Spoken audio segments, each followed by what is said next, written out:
Salam sejahtera untuk kita semua. Berkat dan cinta kasih Allah yang Maha Kuasa senantiasa menyertai kita.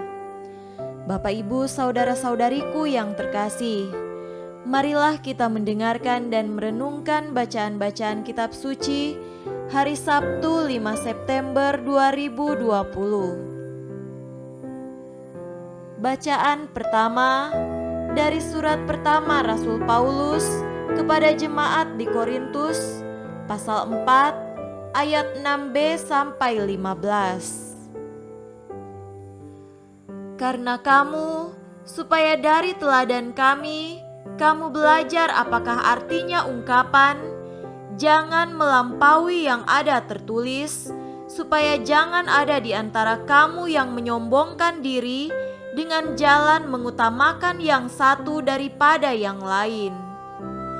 Sebab siapakah yang menganggap engkau begitu penting?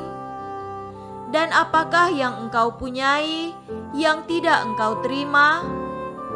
Dan jika engkau memang menerimanya, mengapakah engkau memegahkan diri seolah-olah engkau tidak menerimanya? Kamu telah kenyang, kamu telah menjadi kaya, tanpa kami kamu telah menjadi raja. Ah, alangkah baiknya kalau benar demikian, bahwa kamu telah menjadi raja, sehingga kami pun turut menjadi raja dengan kamu.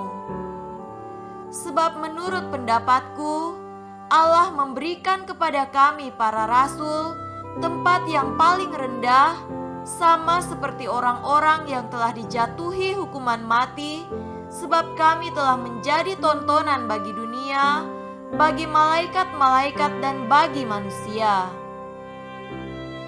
Kami bodoh oleh karena Kristus, tetapi kamu arif dalam Kristus. Kami lemah, tetapi kamu kuat. Kamu mulia, tetapi kami hina. Sampai pada saat ini kami lapar, haus, telanjang, dipukul dan hidup mengembara. Kami melakukan pekerjaan tangan yang berat. Kalau kami dimaki, kami memberkati. Kalau kami dianiaya, kami sabar. Kalau kami difitnah, kami tetap menjawab dengan ramah.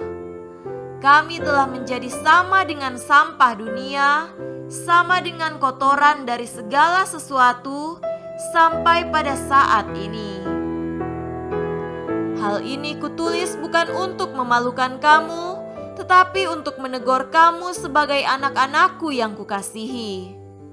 Sebab sekalipun kamu mempunyai beribu-ribu pendidik dalam Kristus, kamu tidak mempunyai banyak bapa. Karena akulah yang dalam Kristus Yesus telah menjadi bapamu oleh Injil yang kuberitakan kepadamu. Demikianlah sabda Tuhan. Syukur kepada Allah.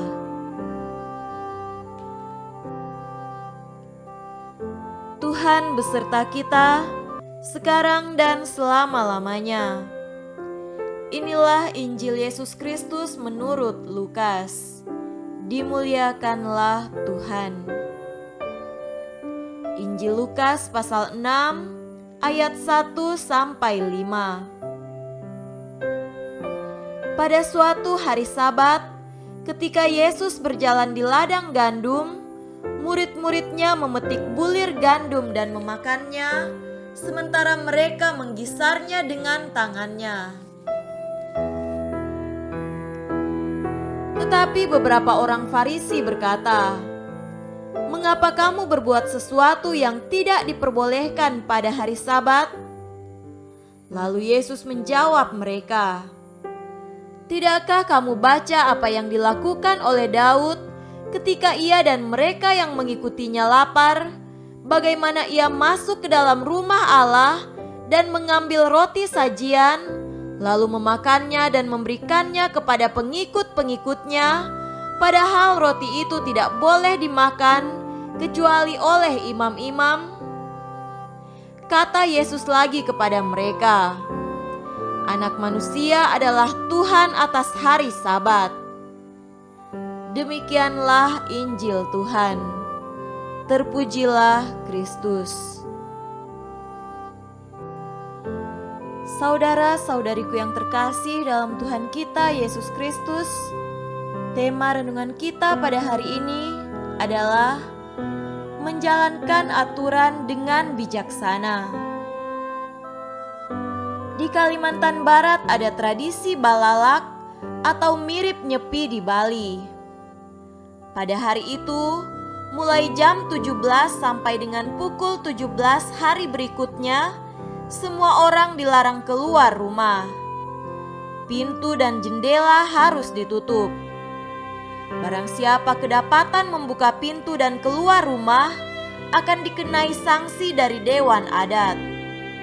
Misalnya mereka harus membayar denda Rp500.000. Saudara terkasih, mengapa kamu berbuat sesuatu yang tidak diperbolehkan pada hari Sabat? Begitulah pertanyaan orang Farisi kepada murid-murid Yesus dalam bacaan hari ini. Mungkin juga tidak untuk meminta denda, namun terlebih ditujukan pada Yesus yang dianggap tidak becus mendidik mereka. Seperti halnya Rasul Paulus yang menegur anak-anak asuhannya yang menjadi sombong atas karunia-karunia yang mereka peroleh untuk kepentingan diri semata, padahal seharusnya diabdikan untuk kebaikan bersama. Tuhan Yesus pun menegur dan meluruskan pemahaman orang-orang Farisi mengenai aturan hari Sabat. Mereka menjadi sombong dan arogan sebagai dewan adat yang selalu mencari kesalahan dan menyalahkan masyarakat. Saudara-saudariku terkasih, Tuhan Yesus menghendaki kita agar pada saat urusan iman dan tuntutan kasih kemanusiaan membutuhkan prioritas, diperlukan sikap kerendahan hati agar bisa menjalankan aturan dan hukum dengan bijaksana. Apalagi kita yang merasa diri taat hukum dan aturan, sering cenderung mengkritik dan mempersalahkan pihak lain. Marilah kita merefleksikan sikap kita selama ini. Apakah kita benar-benar telah menjalankan aturan dengan bijaksana ataukah sebaliknya? Semoga demikian. Amin.